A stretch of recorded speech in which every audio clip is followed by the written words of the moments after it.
Namaste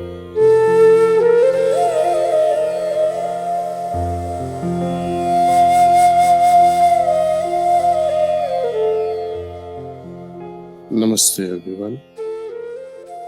My hearty salutations to Adi Shakti.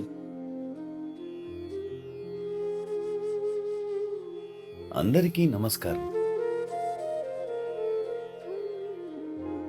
ఆదిశక్తికి నా హృదయపూర్వక ప్రణామాలు. ధ్యాన విధానానికి కొత్తగా వచ్చిన వారికి చాలా ప్రశ్నలు ఉంటాయని నేను ఖచ్చితంగా అనుకుంటున్నాను.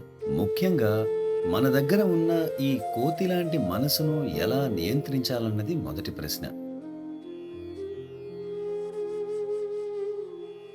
నా గురూజీ మాటల్లోనే నేను దీనికి సమాధానం చెప్పదలుచుకున్నాను. ఎలాగైతే కళ్ళు చూడటానికి, చెవులు వినటానికి, నాలుక రుచి చూడటానికి ఉన్నాయో, అలాగే మనసు పని ఆలోచించడం. భగవంతుడు ప్రసాదించిన ఈ పని నుంచి మనసును మనం అడ్డుకోలేం. మన జీవన విధానం ఎలాగో దానిని పాడు చేస్తుంది. కాబట్టి మన మనస్సును మనమే క్రమశిక్షణలో పెట్టుకోవాలి. మనస్సును ఉపయోగించడం ద్వారా మాత్రమే మనస్సును మళ్ళీ క్రమశిక్షణలో ఉంచవచ్చు. శరీరానికి నిరోధకత ఇవ్వడం ద్వారా మాత్రమే శరీరాన్ని మనం తయారు చేసుకోగలం. అందుకే కండరాలను శక్తివంతం చేయడానికి, 6 ప్యాక్లు పొందడానికి మనం జిమ్కు వెళతాము. అందులో తప్పేమీ లేదు. శరీరాన్ని కాపాడుకోవాలి. లేకపోతే మీరు తాగుబోతుల్లా ఫ్యామిలీ ప్యాక్తో తిరుగుతూ ఉంటారు. ఫ్యామిలీ ప్యాక్ అంటే ఏమిటో మీకు తెలుసు కదా. 6 ప్యాక్లు లేకపోవడం, గోళాకారంగా గుండ్రంగా తయారవ్వడం. మనసు కూడా అలాంటిదే. మనసుకు వ్యాయామం లేకపోతే అది సమస్యే. నియంత్రణ లేని మనస్సు స్వీయ సాధికారత పొందడానికి ఎప్పటికీ సహాయపడదు.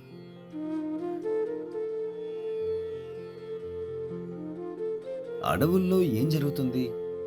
ప్రకృతి గాలి ద్వారా, పక్షుల ద్వారా విత్తనాలను అన్ని ప్రదేశాల్లో విసిరేస్తుంది. ప్రతి చోట చెట్లు, మొక్కలు, అన్ని రకాల తుప్పలు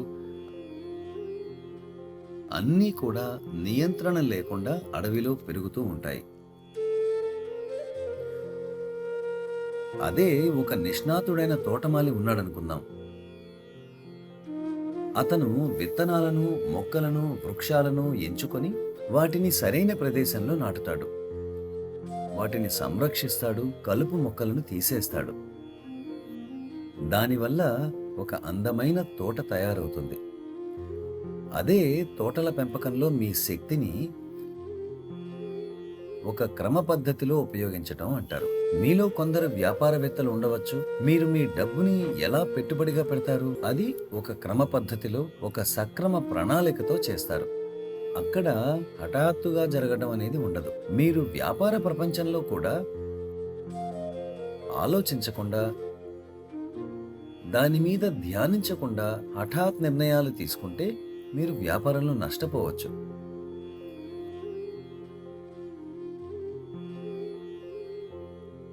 ఆలోచనలు అంటే ఏమిటి? ఆలోచనలు అంటే విత్తనాలు.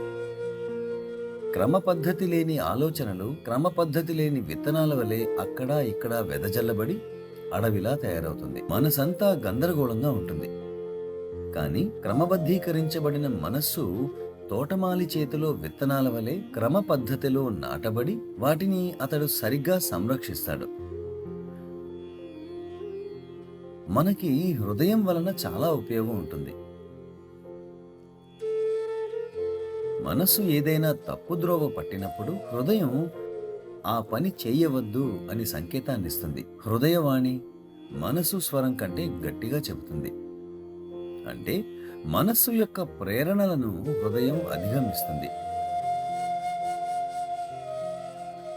హృదయం ఎప్పుడూ సరైన సంకేతాలను ఇస్తుంది.